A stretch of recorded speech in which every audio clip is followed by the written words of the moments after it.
울산현 설날이 이번 주 수요일이죠. 그래서 우리 교인들께서도 고향 아니면 친족들 방문 중이실 거고, 또 오래간만에 서울 오셔서 저희 교회 예배 드리시는 분들도 계실 텐데, 새해에 하나님 주신 복과 은혜가 충만하기를 바랍니다. 또 새해에는 근심 걱정 없이 늘 환하게 웃으시는 여러분의 삶이 되시기를 축원합니다. 하나님께서 사용하시는 사람들 중에는 약하고 어리석고 부족해 보이는 사람들이 상당히 많습니다. 아니, 오히려 고린도후서 12장 10절 내가 약한 그때의 강함이라, 이 말씀처럼 약하기 때문에, 평범하기 때문에, 너무나 평범하기 때문에 쓰임받는 사람들이 많이 있는데요, 저는 성경의 조각목이라고 하는 곳에서, 그 물건에서 그와 같은 영적 원리를 발견할 수 있다 생각합니다. 하나님께서 모세에게 명령하시죠. 성막을 지으라, 예배하는 곳을 만들라는 거예요.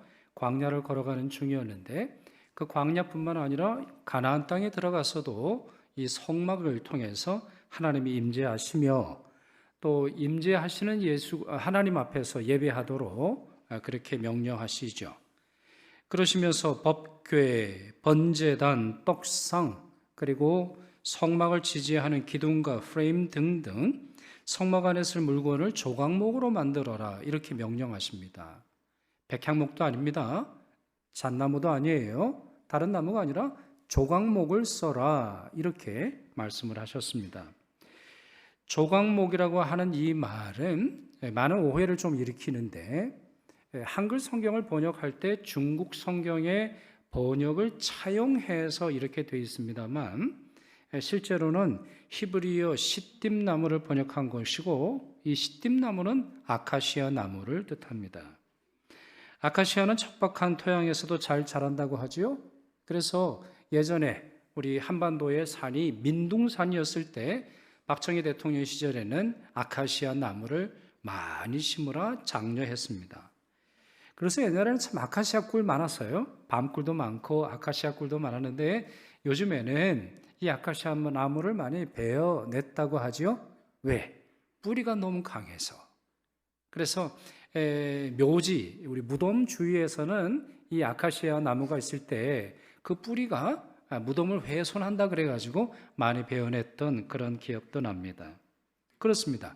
시띠나무, 아카시아 나무, 그리고 오늘 본문에서 나오는 이 조각목은 다 같은 나무인데, 이와 같이 생명력이 대단합니다. 그래서 사막이나 광야처럼 척박한 곳에서도 잘 죽지 않습니다. 오히려 유일하게 살아남은 나무다, 이렇게 말씀드릴 수 있는데, 게다가 조각목은 재질이 단단하고 방부제 성분이 들어있어서 하나님의 성물을 오랫동안 보관하고 지탱하고 운반하는데 적격이었을 것입니다. 그런 점에서 하나님이 조각목을 쓰라고 명령하신 이유는 이 나무가 갖고 있는 실용성 때문입니다. 겉으로 늘어나는 화려함은 없지만, 마호가니처럼 아니면은 향기 나는 그런 나무처럼 화려하거나 사람들이 좋아하는 나무는 아닙니다만, 이 나무를 쓰라고 하실 때는 실용적 이유가 있는 것이죠. 이스라엘 사람들이 광야에서 얻을 수 있는, 흔하게 만날 수 있는, 흔하게 만나서 베어내서 가구를 만들 수 있는 쉬운 재료였던 것이고, 유일한 재료였던 것입니다. 게다가 이 나무가 주는 상징적이고 신학적이고 신앙적 이유가 있었기 때문으로 보입니다. 첫째, 조각목은 하나님의 보호를 상징합니다. 하나님이 주시는 생명을 느끼도록 합니다. 조각목은 팔레스타인에서는 잘 발견되지 않는 나무입니다. 주로 네게브, 아니면 유대 광야, 아니면 시내 광야처럼 척박한 곳에서 식생하는 나무인데요, 그 중에서도 골짜기나 계곡에서 잘 자라나는 나무라고 합니다. 조각목 종류 중에 아카시아 세알이라고 하는 나무가 있는데, 세알이라고 하는 단어는 아랍어로 금류라고 하는 말입니다. 금류, 즉 조각목이 자라나는 지역은 오아시스나 비가 내리면 급류가 형성될 만한 지역이라는 것이죠.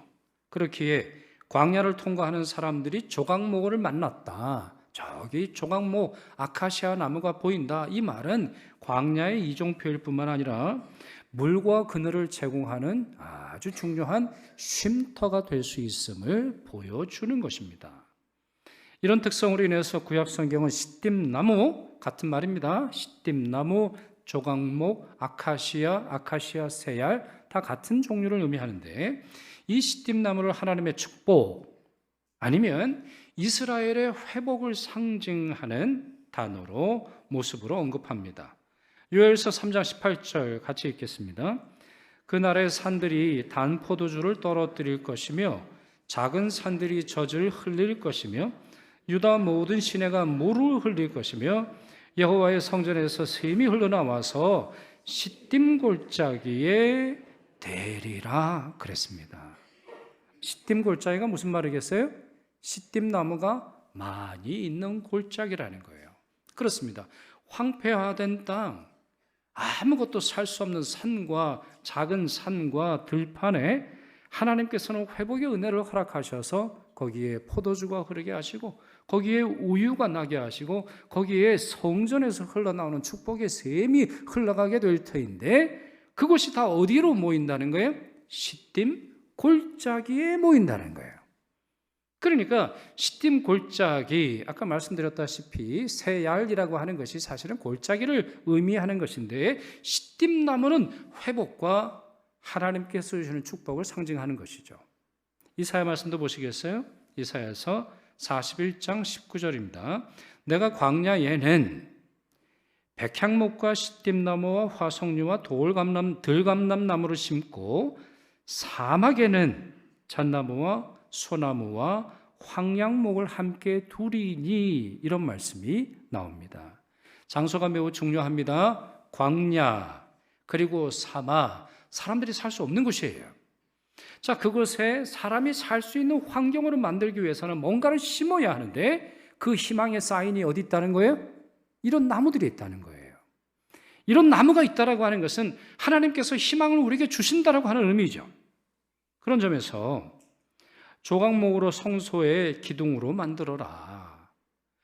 조각목을 사용해서 법궤를 만들어라. 조각목으로 진설병상을 만들어라. 조각목을 가지고 놋재단, 놋으로 감싸고 있으나 실제로는 번제단이 되는 바로 그것을 만들어라 하실 때는 광야를 걸어가는 너희를, 암으로 투병하는 너희를 이 세상에서 황량하고 이 세상에서 물도 없는 곳에 살다가 지친 너희에게 사랑과 은혜와 생명과 축복과 돌보심의 역사를 이루시겠다라고 하는 메시지가 들어있는 것입니다.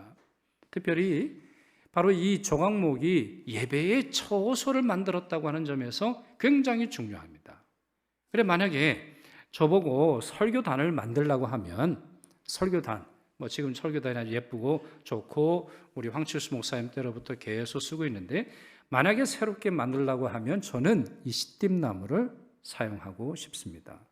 그럴 만큼 우리를 예배하는 우리를 삶에서 지쳐있는 우리가 하나님께 예배하기 위해 모인 우리를 하나님이 축복하신다라고 하는 메시지가 이 시딤나무 조각목이 잘 드러내 보여준다는 것이죠. 둘째, 조각목은 훈련과 연단을 상징합니다. 조각목으로 만든 것들은 훈련과 연단을 상징합니다. 거친 환경에서 자란 나무들이 대부분 그런 것처럼 조각목도 성장이 느립니다. 천천히 자랍니다. 뒤틀려 있습니다. 또한 단단한 나무 껍질과 가시로 뒤덮여 있습니다. 그러다 보니 이 나무를 목재로 사용하기까지 여러 공정을 거쳐야 하는 것이죠. 날카로운 가시를 잘라내야 합니다. 썩은 부분은 도려내야 합니다. 껍질 벗겨내야 합니다. 거친 부위 다듬어야 합니다. 표면을 매끄럽게 만들어야 합니다. 그리고 큰 조각은 큰 조각대로 쓰여지는 것이고 작은 조각들은 여러 개를 이어서 사용해야 했던 것입니다. 바로 이와 같은 모습은 이스라엘 사람, 이스라엘 민족을 상징적으로 보여줍니다. 여러분, 이스라엘 사람들처럼 강한 민족이 또 있을까 싶어요. 우리나라를 제외하고 우리 민족을 제외하고 아마 우리 민족에 견줄 만한 나라와 민족이 있다면 이스라엘이라고 볼 수 있어요. 이 나라는 여러 번 없어졌죠. 여러 번 대규모의 전쟁을 치rum으로 말미암아 거의 몰살당할 뻔한 적이 한두 번이 아님에도 불구하고 그들은 살아남았습니다. 게다가 이들은 굉장히 거친 사람들입니다. 실제로 우리 한국에서는 유대인들을 만나보기가 쉽진 않습니다만 북미에서 아니면 유럽에서 살다 보면 유대인들 조심하라고 하는 말을 틈틈이 듣습니다. 특별히 유대인과 법적인 계약을 맺을 때 정말 조심해야 한다, 이런 말을 들을 정도로 유대인들 대단히 거친 그러한 사람들 많이 있습니다. 다 그런 것은 아니겠죠. 자, 여러분 예레미야서 7장 25절 26절 보시죠. 너희 조상들이 애굽 땅에서 나온 날부터 오늘까지, 굉장히 오래된 거예요. 1000년이 넘는 시절을, 1000년이 넘는 역사를 지금 언급하시면서 하나님이 말씀하십니다. 내가 내 종 선지자들을 너희에게 보내되 끊임없이 보냈다. 진짜 많이 보냈다. 다른 나라에는 기껏해야 한두 명 정도로 보냈지만 너희 민족은 끊임없이 보냈으나, 그 다음 말씀이 뭐라고 되어 있어요? 너희가 나에게 순종하지 아니하며 귀를 기울이지 아니하고 목을 굳게 하여 너희 조상들보다 악을 더 행하였느니라. 여러분, 이게 무슨 말이에요? 그들의 조상은 제대로 했다는 거예요? 안 했다는 거예요? 제대로 안 했다는 거예요. 여러분, 이스라엘 백성들이 왜 40년 동안 광야를 헤맸습니까? 그 대단한 역사를 경험했던 그 사람들이 왜 광야에서 다 죽어야 했습니까? 잠시 그들이 가나안을 정복할 때는 하나님의 말씀에 순종하는 것처럼 보이지만 하나님의 말씀에 순종하지 못함으로 말미암아 아이처럼 아주 작아 보이는 성조차 자기의 힘으로 정복하지 못했던 일 왜 발생합니까? 거기다가 한 민족은 찾아와서 거짓말을 하는데 그것을 이해하지 못하고 그 거짓말로 말미암아 잘못된 언약을 맺는 그들의 모습을 보십시오.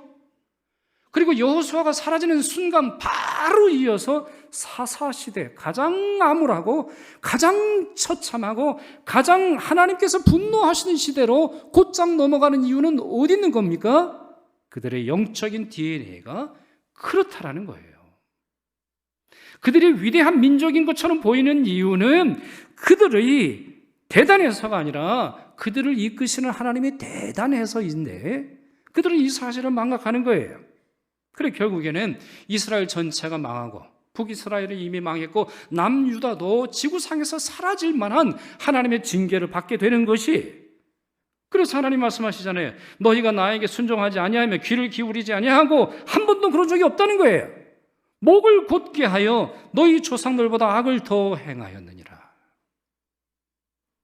그렇습니다. 이스라엘 백성들은 조각목 같습니다. 거친 사람들이에요. 뒤틀려 있어요. 그들의 심사가 겉으로 볼 때는 나이스해 보이지만 사실은 그 안에 뭉그러질 대로 뭉그러지고 그들의 가시는 남을 찌르는 데 너무 익숙해져 있어요. 자기를 보호하는 데는 정말 열심을 내면서 남이 아파하는 것은 누구 하나 아쉬워하지 않는 그들의 모습이 있다라고 하는 거예요. 그러니 뭐가 필요한 거예요? 그러니 그런 민족을 사용하기 위해서 하나님은 무엇을 하셔야 합니까? 연단시키셔야죠. 잘라내셔야죠. 필요 없는 것들은 제거하시는 겁니다. 바로 그것이 연단과 훈련의 과정인 것인데 이 과정을 통해서만 하나님이 쓰시기에 적합한 일꾼으로 변화할 수 있는 것입니다. 모세가 그렇지 않습니까? 이스라엘 사람들이 가장 존경하고 목숨처럼 여기는 모세의 경우를 보세요. 40년간 왕궁에서 잘 자랐으나 살인자가 됩니다. 기껏해서 한 일이 살인이에요. 그리고는 80세가 되기까지 약 40년간을 광야에서 낮은 마음으로 살아야 했습니다. 아무것도 할 수 있는 게 없었어요. 왕궁에서 자란 왕자가 무슨 양을 키우고 어떻게 광야에서 살아갈 수 있겠습니까? 그런 점에서 얼마나 이 40년간 그가 힘들었을지 상상할 수 있는데 그런 시간을 거친 후에야 비로소 80세에 하나님의 부르심을 받는 거예요. 하나님의 사람들, 즉 하나님의 사명에 순종하려는 사람에게도 이런 과정이 반드시 필요합니다. 사람에 따라 좀 다르겠습니다만 저는 개인적으로 하는 생각입니다. 저는 자리가 사람을 만든다는 거 믿지 않습니다. 어떤 자리에 올리면 그 사람이 목사가 되면 목사 행동을 하고, 그 사람이 장로가 되면 장로 행동을 하고, 그 사람이 권사, 안수집사, 재직이 되고, 아니면 그 사람이 대통령이 되고 국회의원이 되면 제 몫을 할 거라 저는 믿지 않습니다. 그 이유는 우리의 경험 때문에 그렇기도 하거니와 성경상에도 그래요. 성경에도 훈련 없이, 연단 없이 하나님의 은사만 받아서 제대로 쓰임받는 자를 찾아볼 수 없어요. 우리는 short course를 원하지요. 쉬운 방법을 선택합니다. 하나님, 은사를 주세요. 하나님, 병 고치는 은사를 주세요. 강권적으로 역사해 주세요. 폭포수와 같이. 이런 거를 이제 그 이민교회에서는 번역을 하려면 거의 이제 죽어나는 거예요. 아니, 우리 한국 사람들이 쓰는 독특한 표현이 있어요. 한 방에 대박! 폭포수와 같은 은혜, 강권적으로 내가 싫어해도 하나님이 끌고 가시는 그 역사를 기다리고 있는 거예요. 순종할 생각은 안 하고. 하나님의 마음에 합당한 인격과 성품과 언행을 가질 생각은 하지 않고 오직 하나님의 힘만으로 할 수 있다고 생각을 해요. 아니에요. 그래야 함으로 말미암아 얼마나 하나님을 모독해 하는 행동을 우리가 합니까? 은사의 쓰임을 방해하고 하나님의 역사에 방해가 되는 행동들이 우리 안에 얼마나 많이 있어요. 가시돋친 그대로 말하면서 한 입으로는 하나님을 찬양하고 한 입으로는 사람을 저주하는 것이 우리의 행동인 것이죠. 바로 이와 같은 것에서 벗어나고 연단받고 새로워지라고 하는 것이 광야의 목적이기도 합니다. 왜 광야를 걸어가야 했습니까? 왜 이스라엘 백성들은 해안길이라고 하는 가나안으로 직행하는 도로가 아니라 바다를 건너게 하시면서 신의 산 앞에서 신의 산을 거치도록 그렇게 하나님이 디자인하셨습니까? 이 과정을 거쳐야 하는 것입니다. 오늘 예배드리는 분도 마찬가지입니다. 주님께서 은혜 주신 거 감사하셔야 되겠으나 그냥 그 상태만 머물지 마시고 하나님, 나를 훈련해 주십시오. 나를 연단해 주십시오. 내 안에 거친 언행과 내 안에 거친 성격과 내 안에 남들이 감당하지 못하는 부정적인 모습들을 제거해 주셔서 하루라도 1년이라도 내 남은 인생이라도 제대로 쓰임받게 해 주옵소서. 이러한 열망을 품으시길 바랍니다. 신명기 8장 2절 3절 보시면 모세가 이런 말을 해요. 내 하나님 여호와께서 이 40년 동안에, 그러니까 광야 생활을 거의 마쳤을 때 가나안에 들어가기 직전에 하는 말이에요. 내게 광야 길을 걷게 하신 것을 기억하라. 이는 너를 낮추시며 너를 시험하사 내 마음이 어떠한지 그 명령을 지키는지 지키지 않는지 알려 하심이라. 너를 낮추시며 너를 추르게 하시며 또 너도 알지 못하며 내 조상들도 알지 못하던 만나를 내게 먹이신 것은, 그 다음 아주 중요한 말씀이지요. 더 유명한 말씀이기도 한데, 사람이 떡으로만 사는 것이 아니요 여호와의 입에서 나오는 모든 말씀으로 사는 줄을 내가 알게 하려 하심이니라. 여러분 돌이켜 생각해 보세요. 이 간단한 진리를 배우는데 40년이나 걸린 겁니까? 지금 이 한 문장 말씀하시는 거거든요. 왜 광야 생활을 해야 됐습니까? 이 세상의 양식이 아니라, 이 세상 사람들이 주는 명예가 아니라, 사람들의 존경이 아니라 오직 하나님의 말씀에 순종하는 것이 내 삶의 전부라고 하는 이 진리를 깨닫는데 40년이나 필요하다라는 겁니까? 그렇다는 겁니다. 그렇다는 거예요. 훈련과 연단은 하루아침에 되는 게 아니에요. 은사는 하루아침에 받습니다. 은사는 순식간에 받는 거예요. 예언의 은사든 방언의 은사든 가르침의 은사든 지식의 은사든 지혜의 은사든 하루아침에 한순간에 쏟아지듯이 나에게 주입되는 거예요. 그러나 이와 같은 은사를 제대로 활용할 뿐만 아니라 하나님의 말씀대로 살아가는데 40년이 필요한 거예요. 40년이나. 성소의 조각목은 이 사실을 알려주는 거예요. 여러분, 성소에서 필요한 모든 것들은 이제 솔로몬이 성전을 지음으로 말미암아 대부분은 사용하지 않았습니다. 그러나 한 가지, 뭐죠? 여호와의 언약궤라고 말하는 법궤는 광야 시절 만들어진 그대로 사용했어요. 그렇습니다. 하나님의 임재의 역사는 광야를 통과한 자들에게 주어지는 것이에요. 광야 시절에 광야 시절의 영성에서 만들어진 이 연단과 고난을 통해서 만들어진, 달리 말해서 조각목처럼 황량한 곳에서 평범해 보이지만 연단되고 잘리고 갈리고 다듬어지는 바로 그와 같은 곳에서 임하신다는 것이죠. 셋째, 조각목은 하나님의 능력과 하나님의 영광이 우리에게 있음을 기억하게 합니다. 하나님은 법궤의 경우에 조각목으로 틀을 만들되 금으로 싸라고 하셨습니다. 이게 유일해요.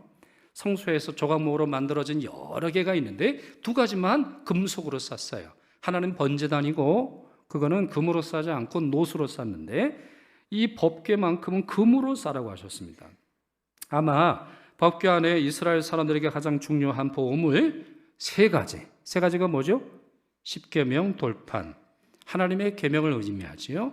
두 번째, 아론의 싹이 난 지팡이, 하나님의 권위를 말합니다. 셋째, 만나 항아리, 뭐예요?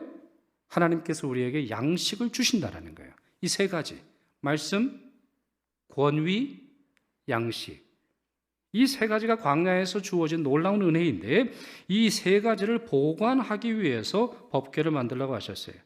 외부만이 아닙니다. 안쪽에도 금으로 싸라고 하셨어요. 또 상자만이 아닙니다. 위쪽 가장자리로 돌아가며 금태를 두르게 하셨고 금고리 넷을 부어 만들어 내 발에 달도록 말씀을 하셨어요. 그게 출애굽기 25장 11절에서 12절까지의 말씀의 내용이기도 하죠. 그래서 오늘 본문 출애굽기 37장 1절에서 5절 말씀에 있는 것처럼 브살렐이라고 하는 사람이 성령으로 충만하고 특별한 은사를 받은 이 사람이 하나님이 주시는 말씀대로 법궤를 만듭니다. 그 결과로 속은 조각목이지만 속은 너무나 평범하고 누구 하나 비싼 값에 살 만한 이유가 없는 평범한 조각목이지만 사람들이 볼 때는 금상자가 되도록 만드신 거죠. 놀라운 일입니다. 이 모습은 예수님의 성육신의 신비를 잘 설명합니다. 예수님의 신비 중에 하나는 그분이 참 인간이시며 동시에 참 하나님이셨다라는 것이에요. 즉, 두 개의 본성이 한 존재 안에 공존한다고 하는 사실입니다. 그분은 30살이 되시기까지 나사렛에서 평범한 목수이셨어요. 너무너무 평범하셨어요. 30년간. 여러분, 목수와 랍비가 무슨 상관이 있습니까?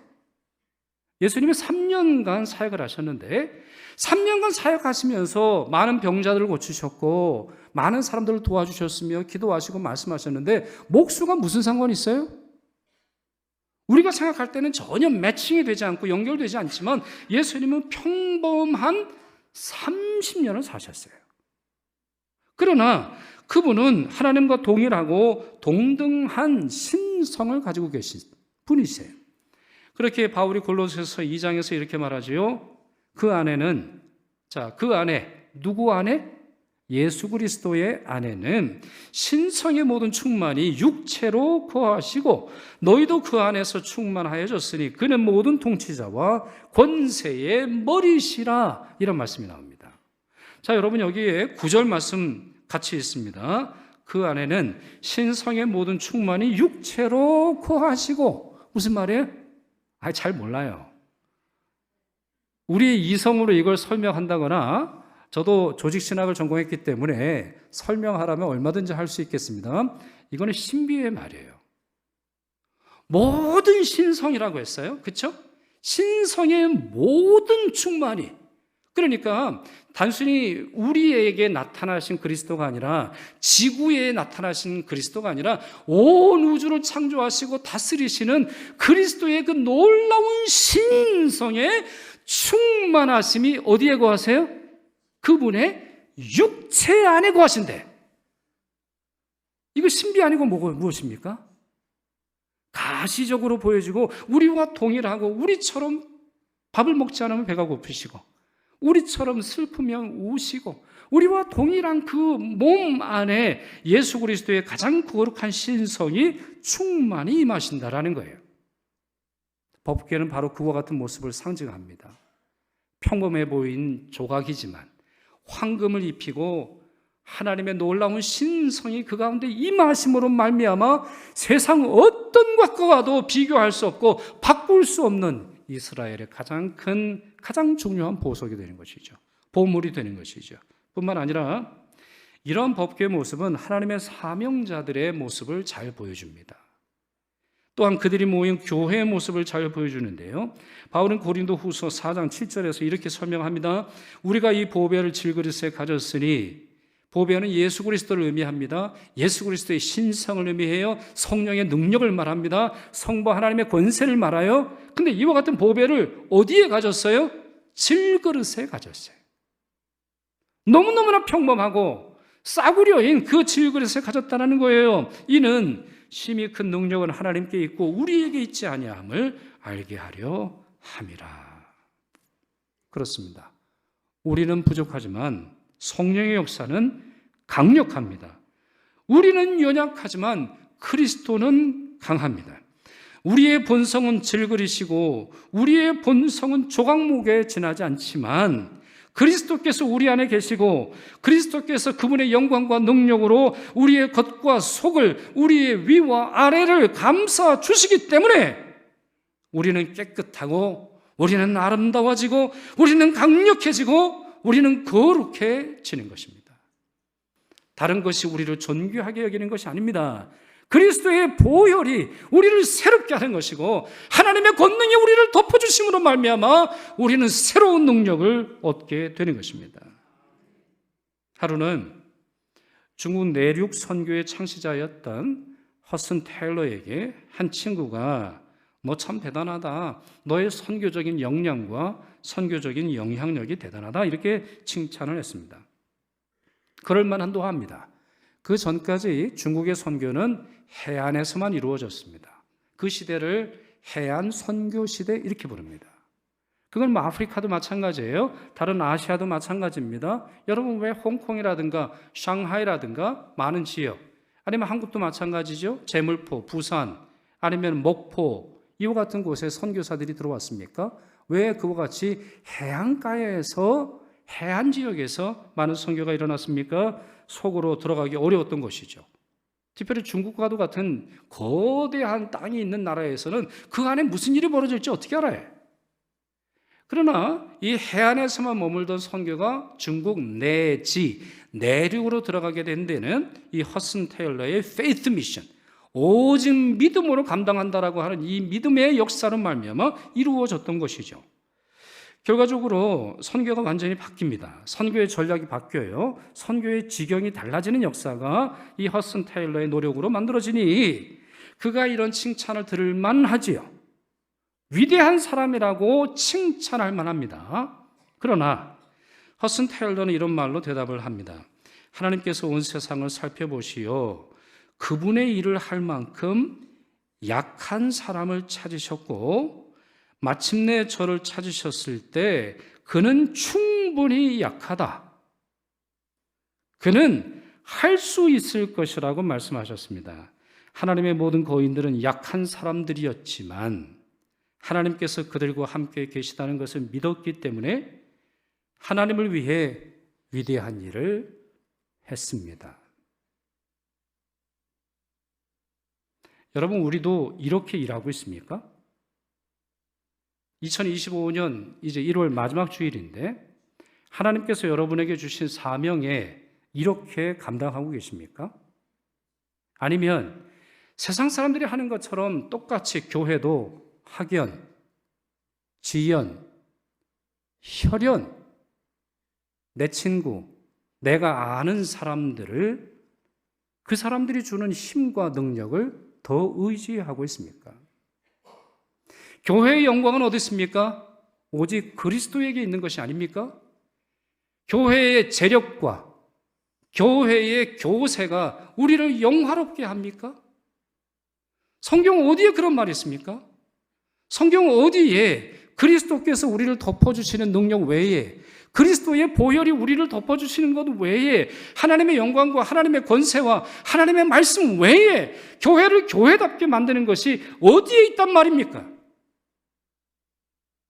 그러나 어느 순간부터 많은 목사들이 자기의 경험과 학위를 자랑하고, 저도 박사 학위가 없어서 드리는 말씀이 아닙니다만 저도 한 3개를 좀 달고 싶어요. 2개는 좀 할까? 석사는 몇 개가 있으니까 그런 마음 많이 갖고 있습니다. 왜 많은 교회가 정말 그리스도가 전부라고 고백하지 않고 말은 그렇게 하면서도 실상은 자기가 의지하고 이 세상 것을 가지고, 이 세상의 것을 가지고 교회를 이끌어 가려고 노력을 하는 것입니까? 하나님께서 조각목이라고 하는 나무, 이 평범한 나무로 사용하시는 이유도 여기에 있는 것입니다. 자기 연약함을 인정하고 존귀와 영광과 능력이 오직 하나님께 있음을 고백하고 그렇게 살으라는 거예요. 하나님이 덮어주시기를 바라고 하나님의 임재 안에 머무르는 사람들이 비로소 위대한 일에 참여할 수 있다고 하는 사실을 우리에게 반복해서 알려주고 있습니다. 그렇습니다. 우리가 남들 보기에는 대단해 보이지만 실상은 우리 자신이 너무 잘 알잖아요. 우리가 얼마나 쉽게 무너지는지, 얼마나 다른 사람의 말에 그리워하고 다른 사람의 칭찬에 그리워하는지. 우리의 본성은 정말 천하디 천한 질그릇에 지나지 않고 그저 동네에 쉽게 발견할 수 있는 조각목에 지나지 않는다라고 하는 사실을 우리가 너무나 잘 알고 있단 말이에요. 그러니 우리가 누구를 의지해야겠습니까? 이제 말씀을 마무리하겠습니다. 우리는 특별한 재능이 없는 사람입니다. 우리는 능력도 열정도 없는 조각목 같은 존재입니다. 그러나 하나님은 그런 우리를 사용하고자 원하십니다. 작년에도 올해에도 우리에게 책임을 맡겨주셨습니다. 교회에서의 책임, 가정에서의 책임, 이 세상을 살아갈 때의 시민으로서의 책임을 여러분에게 맡겨주셨습니다. 그러니 첫째, 하나님 사명에 참여할 수 있음에 감사해야 되겠습니다. 그리고 얼마나 많은 것이든지, 얼마나 부족한지, 얼마나 충분한지를 내가 계산할 것이 아니라 나를 드리고 그리고 내 가진 것을 기쁘게 드려야겠습니다. 둘째, 나를 부르신 하나님이 나에게 능력과 복과 은혜도 주신다는 것을 믿어야 하겠습니다. 셋째, 주님께서 쓰시기에 적합한 자가 되려면 연단받고 훈련되어야 한다라고 하는 사실을 인정해야 하겠습니다. 그리고 마지막으로 넷째, 그리스도께서 우리를 그분의 능력으로 덮어주시기를 기도해야 하겠습니다. 그리스도께서 주시는 성령의 능력으로 교회를 섬기고 가정을 섬기고 이 세상을 섬기고자 노력해야 하겠습니다. 기도하겠습니다. 전능하신 하나님, 오늘 주신 말씀을 통해 조각목과 같이 평범하고 연약한 저희조차 사용하시려는 하나님의 뜻을 깨닫게 하시니 감사드립니다. 저희를 연단하시오며 성령의 능력으로 덮어주시어 참 성도요 참 일꾼으로 살아가도록 이끌어 주옵소서. 우리 주 예수 그리스도의 이름으로 기도드리옵나이다. 아멘.